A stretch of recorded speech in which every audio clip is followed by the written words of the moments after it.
Penicillin होती हैं वो एक बाईसाइक्लिक रिंग सिस्टम होता है, जहां पर एक बीटा लैक्टम रिंग के साथ अटैच होती है एक हमारी थायाजोलिडीन रिंग। अब ये दोनों आपस में जुड़ करके ही पीनम कहलाती हैं जब ये रिंग दोनों होती हैं। और इनकी नंबरिंग हम लोग आज जो नंबरिंग हम देख रहे हैं वो सल्फर से पढ़ रहे हैं, आप नाइट्रोजन से भी नंबरिंग कर सकते हैं, नंबर्स में कोई बदलाव नहीं आता, 6 नंबर हमेशा यहीं आएगा। तो यहाँ हमने स्टार्ट किया आज सल्फर से, तो 1 2 3 4 5 6 एंड 7 टोटल 7 पोजीशंस हैं इस स्ट्रक्चर में जहां पर हम लोग पढ़ाई कर सकते हैं। आइए अब कुछ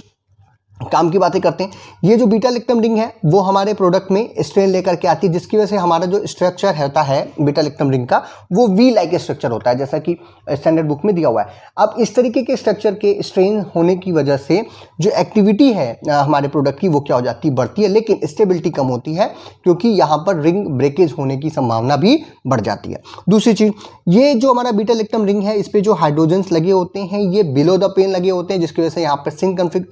सिस कॉन्फ़िगरेशन आता है जो कि बहुत ज़रूरी है फॉर द एक्टिविटी। अब बात करते हैं हम अपने थायाजोलिडीन रिंग की। तो यहाँ पे जो सल्फर है ये यूजुअली पाया जाता है लगभग हर एंटीबायोटिक जो पेनिसिलिन होती हैं उसमें, लेकिन इसको हम लोग रिप्लेस कर सकते हैं ऑक्सीजन या CH2 ग्रुप के साथ भी, लेकिन बहुत ज़्यादा कोई इफेक्ट नहीं पड़ता। हाँ, ब्रॉड स्पेक्ट्रम एक्टिविटी जो है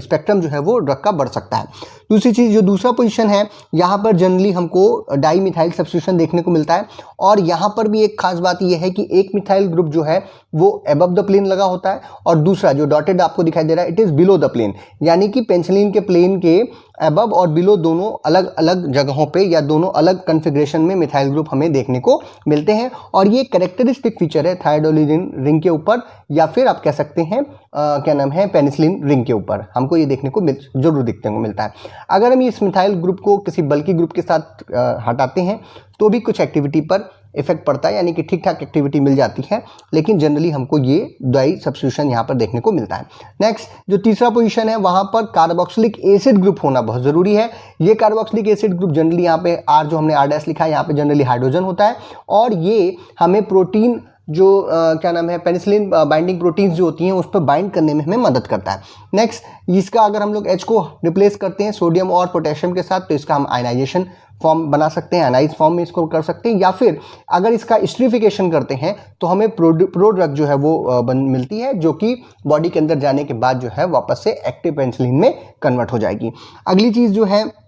जो जरूरी बात है वो सबसे ज़्यादा जरूरी बात जो है वो है इस जगह पे, यानी जो हमारे अमीनो ग्रुप लगा हुआ है इस अमीनो ग्रुप पे हम लोग जो है एसिटाइल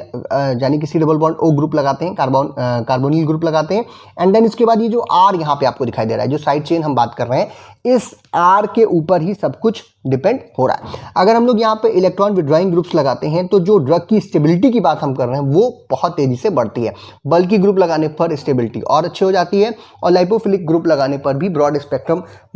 के एजेंट्स हमको प्राप्त होते हैं और स्टेबिलिटी भी यहाँ पर बढ़ती है। तो ये बल्कि ग्रुप लगाने पर बीटा लैक्टमेज के प्रति रेसिस्टेंस जो है वो यहाँ पर बढ़ जाती है। जो हमारा C+O ग्रुप है ये इलेक्ट्रोफिलिक इन नेचर होता है, आप सबको मालूम है, और इन ग्रुप्स को लगाने की वजह से इसकी इलेक्ट्रोफिलिसिटी पर